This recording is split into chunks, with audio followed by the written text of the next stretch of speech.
গল্পের নাম ভালোবাসি মন্ত্রীমশাই। সূচনা পর্ব। লেখনীতে মোসাম্মদ তাফসিরা চৌধুরী। আজ 5টা বছর পর বাড়ি ফিরছে চৌধুরী বাড়ির বড় ছেলে মাহমুদ আসিফ চৌধুরী। এই জন্য সকাল থেকে বাড়ি মাথায় তুলে রেখেছে সকলেই। সবার আদরের ছেলে এত বছর পর বাড়ি ফিরছে বলে কথা। মূলত পড়াশোনার জন্যই আসিফ বিদেশে পাড়ি জমিয়েছে। সে চেয়েছিল নিজের পড়ালেখা শেষ সেখানেই জব করবে, কিন্তু মায়ের জন্য আর তা হলো না। মায়ের কথা তার ছেলের কাছ থেকে সে আর দূরে থাকতে পারবেন না। যদিও আসিফ বলেছিল মা বাবাকে তার কাছে নিয়ে যাবে, কিন্তু তার বাবা বিদেশে বসবাস মোটেও পছন্দ করেন না। তিনি চেয়েছিলেন যেন ছেলেও না যায়। ছেলে তো ওনারই, নিজের কথায় অনড়। সে বিদেশ যাবেই, পড়ালেখা করবেই। শেষমেশ বাবাকে রাজি করিয়ে ছেলে পাড়ি জমিয়েছে বিদেশে। সেই থেকে আর আসার নাম নেই ছেলের। এইবার মায়ের জোরাজুরিতে আর কিছুতেই না করতে পারল না বেচারা। পরিচয় পর্ব। বিল্লাল চৌধুরীরা 3 ভাই 1 বোন। বিল্লাল চৌধুরী সবার বড়, স্ত্রী রুকসানা বেগম, তাদের 1 ছেলে 1 মেয়ে। ছেলে মাহমুদ আসিফ চৌধুরী, মেয়ে নীলিমা চৌধুরী, মেজ ভাই জাফর চৌধুরী, স্ত্রী সাহেরা খাতুন, তাদের ছেলে নিলয় চৌধুরী। ছোট ভাই জাহিদ চৌধুরী, স্ত্রী উম্মে সালমা, তাদের একমাত্র মেয়ে তাফসিরা চৌধুরী। সবার ছোট্ট পারভিন চৌধুরী, স্বামী আকরাম হোসেন, তাদের 3 সন্তান। বড় ছেলে আদিল হোসেন, মেয়ে আবিরা ইসলাম, ছোট ছেলে আবিদ হোসেন। পরিচয় পর্ব শেষ, এবার মূল গল্পে আসি। তাপসি, তাপসি, আর কতবেলা অবধি ঘুমোবি? ভুলে গেলি নাকি আজই আসিফ বাড়িতে ফিরছে? উঠে আমাদেরকে একটু সাহায্য তো করতেই পারিস। সারাদিন ঘুমিয়ে কি পায় মেয়েটা, বুঝি না বাবা। আসিফ ভাইয়ের নাম শুনে ঘুমের মধ্যেই বুকের ভেতর মোচড় দিয়ে উঠল তাফসিরার। দরপড়িয়ে উঠে মায়ের কথাটা বোঝার চেষ্টা করল সে। মা এখনও তার দিকে তাকিয়ে আছে। মা তুমি নিচে যাও, আমি ফ্রেশ হয়ে আসছি বলে সে খাট থেকে নেমে ওয়াশরুমে চলে গেল। প্রায় 20 মিনিট পর ফ্রেশ হয়ে নিচে এসে দেখল বাড়িতে কি এক অবস্থা। এইসব দেখে মুহূর্তেই চোখে মুখে বিরক্তির ছাপ পড়ল। মায়ের দিকে তাকিয়ে বলল, মা খিদে পেয়েছে, অনেক নাস্তা দাও বলেই টেবিলে বসে পড়ল। উম্মে সালমা মেয়ের কথায় কিছুটা বিরক্তি হলেন। মেয়ে তার দেখছেই বাড়িতে কত কাজ, তার মধ্যে নিজের নাস্তাটা নিজে নিয়ে নিলে কী এমন ক্ষতি হয়? তবে মুখে কিছু বললেন না। আইনে তাড়াতাড়ি খেয়ে গিয়ে দেখ ছেলেটার রুম ঠিকঠাক আছে কি না। মায়ের কথায় ভীষণ বিরক্ত হলো তাফসিরা। সকাল সকাল কাজের কথা শুনতে ভালো লাগে না তার। সে কথা মাকে কিভাবে বোঝায়? কিছু বলতে গেলেই রামতমক দিবেন তিনি। চুপচাপ নাস্তা করে উপরে গেল। উদ্দেশ্য তার আসিফের রুম। দেখে না এলে মা আস্ত রাখবে না তার। রুমের সামনে এসে দাঁড়াতেই অদ্ভুত অনুভূতি হলো তার। হাতটা জোরে জোরে বিট হতে লাগলো। এই কবছর আসা হয়নি রুমটাতে। শুধু তাফসিরা না, কেউ আসে না রুমটাতে। মাঝে মাঝে রুকসানা বেগম এসে পরিষ্কার করতে। কতদিন দেখিনি সে মানুষটাকে। যাওয়ার আগে দেখেছিলাম আসিফ ভাইকে, এত বছরও একবারও দেখা হয়নি মানুষটাকে। তখন মানুষটাকে দেখলে মনে হতো পুরুষ মানুষ এত সুন্দর হয়। ওনাকে না দেখলে আমি জানতামই না। আচ্ছা, উনি কি সেই আগের আসিফ ভাই আছেন? ঠিক আগের মতো কি সবসময় রেগে থাকেন উনি? না জানি মানুষটাকে কত মেয়ের চোখ দিয়ে গিলে খায়। ইস, আচ্ছা আমার কথা কি মনে আছে ওনার, নাকি ভুলেই গিয়েছেন? কোনো তাফসিরা নামের মেয়ে ওনাকে ফ্যামিলিতে আছে, হয়তো ভুলেই গিয়েছেন। মনে থাকলে তো একবার হলেও কথা বলতে চাইতেন উনি। আচ্ছা, উনি যদি এসে আমায় না চিনেন, উনি কি বুঝবেন আমি কি চাই? আমাকে দেখার পর ওনার অনুভূতিগুলো কি আমার মতোই হবে? কিরে তাপসিপু, কি এত ভাবছিস বল তো? তোমার হয়তো রুম, যাও যাও, ভিতরে যাও। নীলিমার কথার ভাবনার জগৎ থেকে ফিরে এলো তাপসিরা। তোকে কে বলল এইটা আমার রুম? ভাই আসার খুশিতে কি কোনটা কার রুম সেটাই ভুলে গেলি নাকি? আরে কিছুদিন পর তো আমার ভাইটাই তোমার হবে তো। ভাইয়ের রুমটা এমন আর কি? বলেই নীলিমা দুষ্টুমি হাসল। আরে আরে বোন, চুপ কর। কেউ শুনতে পেলে আজ তো থাকবে না আমার। তখন তোর ভাইকে বিয়ে করার স্বপ্ন স্বপ্নই রয়ে যাবে। নীলিমা কিছু বলতে যাবে তার আগেই নিচে থেকে ডাকাডাকি শুরু হয়ে গেল। রুকসানা বেগম বলছেন, সবাই কোথায়? তাড়াতাড়ি এইদিকে আয়, আমার মানিক এসেছে। রুকসানা বেগম অতিরিক্ত আনন্দ হলে ছেলেকে মানিকবাবু বলে ডাকে। যদিও আসিফ মাকে অনেকবার নিষেধ করেছে, তবে রুকসানা বেগম শোনার পাত্রী নন। আসিফ ব্যর্থ হয়ে কিছুই বলে না আর। দুজন তাড়াতাড়ি করে নিচে নামতে গিয়েও তাপসিরার পা সিঁড়িতেই আটকে গেল। নীলিমা দৌড়ে গিয়ে ভাইকে জড়িয়ে ধরল। তাপসিরা সিঁড়ি দাঁড়িয়ে আছে হা করে। সামনে তার 27 বছরের যুবকটিকে দেখতে যেন কোনো রাজপ্রাসাদে কোনো রাজপুত্র। সামনে সুদর্শন যুবকটির দিকে ঘোর লাগা অপলক দৃষ্টিতে তাকিয়ে আছে 19 বছরের রমণীটি। রমণীটি অন্যদিকে হুঁশ নেই। মানুষটা এত সুন্দর কেন? কালো শার্ট, কালো প্যান্ট, কালো ঘড়ি, চুলগুলো জেল দিয়ে সেট করা। এতে যেন মারাত্মক লাগছে তাকে। নিজের ভাবনাতে এতটা ডুবে গেল যে যুবকটি কখন তার সামনে এসে দাঁড়ালো রমণীটি সেটা টেরই পায়নি। হা করে সামনে দাঁড়িয়ে থেকে একটু সাইড দেন, যাতে করে মানুষ আসা যাওয়া করতে পারে। আসিফের কথায় হুঁশ ফিরল তাপসিরার। ততক্ষণে আসিফ পাশ কাটিয়ে চলে গেল। এই মুহূর্তে মাটির নিচে ঢুকে যেতে ইচ্ছে করছে তাপসিরার।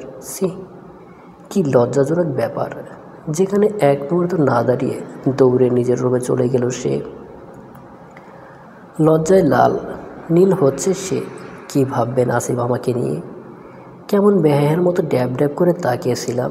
C তাপসিরা, C. নিজের উপর কন্ট্রোল রাখ। দুপুরের খাবার জন্য সবাইকে ডাকাডাকি করছেন রুকসানা বেগম। নীলিমা তাপসিরাকে ডাকতে এলো। আপু, তাড়াতাড়ি চলো, আম্মু কখন থেকে ডাকছে তোমায়। ছোট আম্মু বকা দিচ্ছেন, তাড়াতাড়ি চলো নিচে। তাপসিরা নিজেকে যথেষ্ট স্বাভাবিক করে নিচে আসলো। সবাই নিজ নিজ চেয়ারে বসে পড়ছে।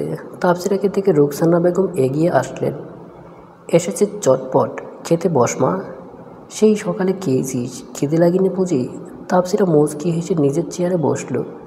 তার ঠিক সামনের চেয়ারটাতে আসিফ বসেছে। রুকসানা বেগম তাপসিরার প্লেটে খাবার দিল। তাপসিরা একটু খেয়ে আসিফকে দেখছে। এমনভাবে খাচ্ছে যেন আশেপাশে এতগুলো মানুষকে উনি দেখতেই পাচ্ছেন না। তাপসিরা তাকিয়ে থাকতে দেখে আসিফ ছোটো করে বলল, আমাকে পরেও দেখতে পারবি, আগে খেয়ে নে, খাবার ঠান্ডা হয়ে যাচ্ছে। কথাটা কানে আসতেই গলায় ভাত আটকে কাশতে কাশতে চোখে জল জমালো। সাহেরা খাতুন পানি এগিয়ে দিলেন তাপসিরাকে। কতবার বলি একটু ভালো করে খাও, যে খাবার তুমি খাও সেটুকু খাবারতে একটা 5 বছরের বাচ্চাও খায়। আস্তে খাও, তাড়াহুড়া করো না। তাপসিরা মনে মনে বলল, আমাকে খাবার গলায় আটকে মারার প্ল্যান করেছে নাকি হিটলারটা? কিছু না বলে খাবারে মনোযোগ দিল তাপসিরা।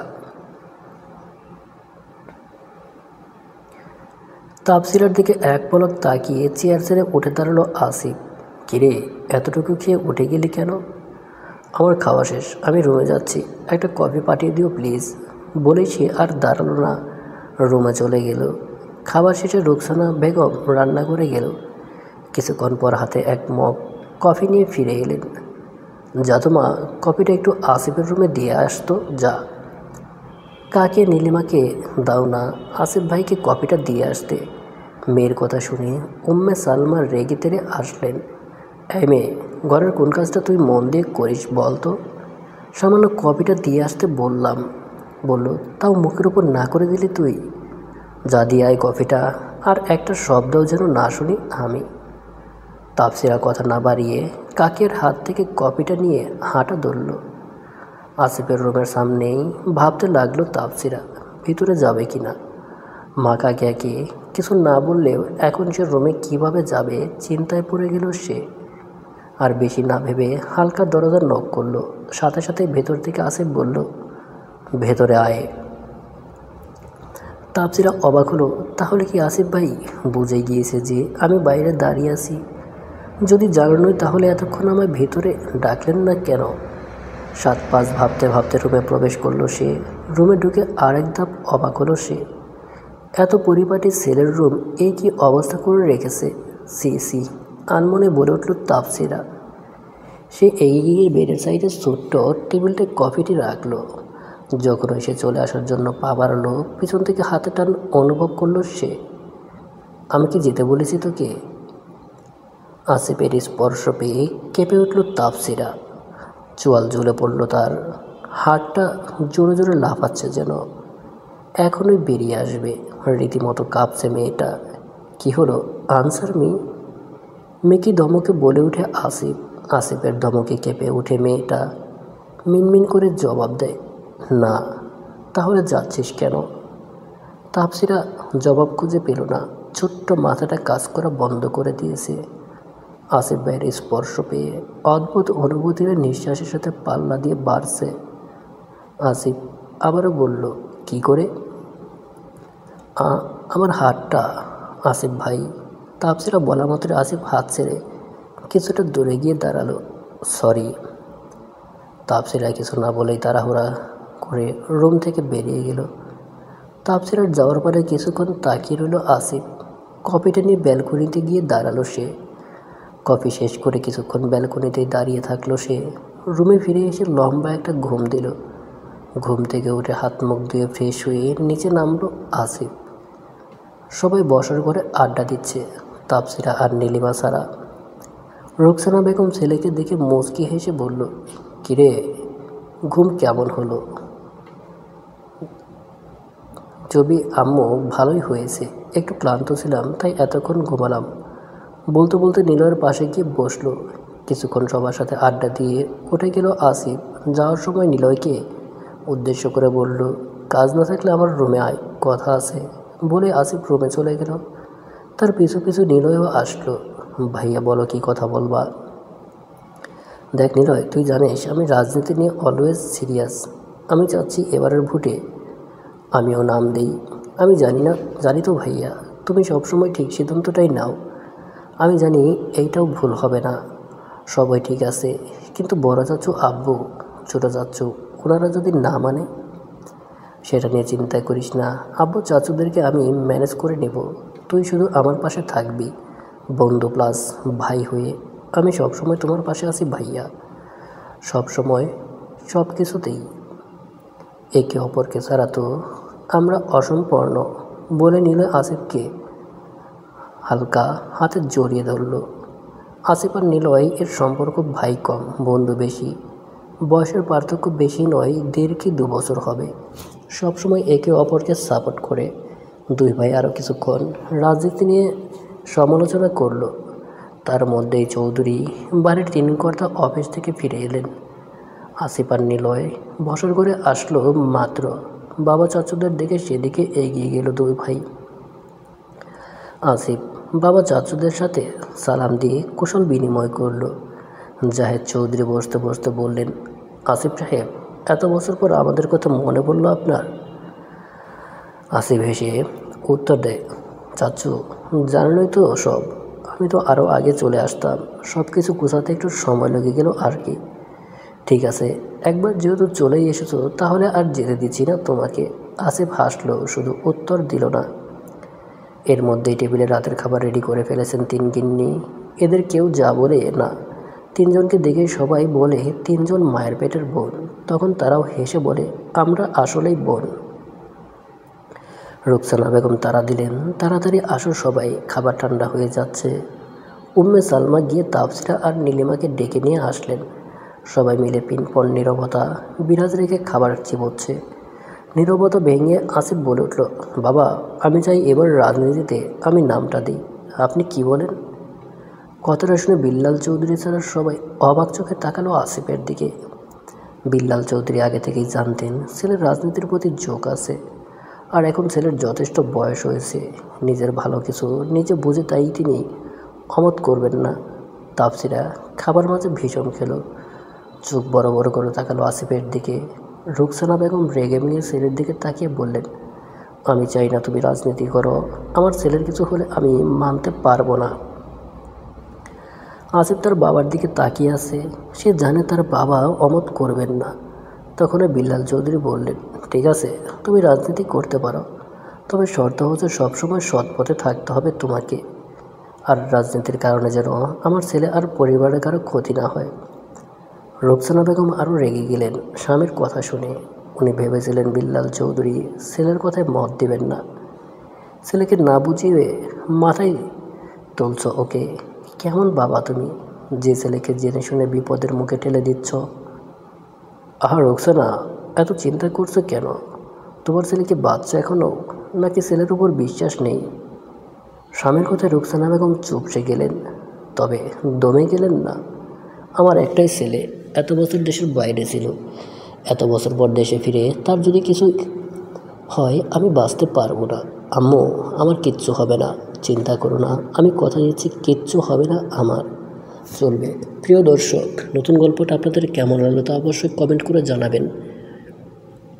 গল্পটি ভালো লাগলে চ্যানেলটি সাবস্ক্রাইব করে সাথে থাকবেন। ধন্যবাদ সকলকে। ভালো থাকবেন, সুস্থ থাকবেন। আল্লাহ হাফেজ।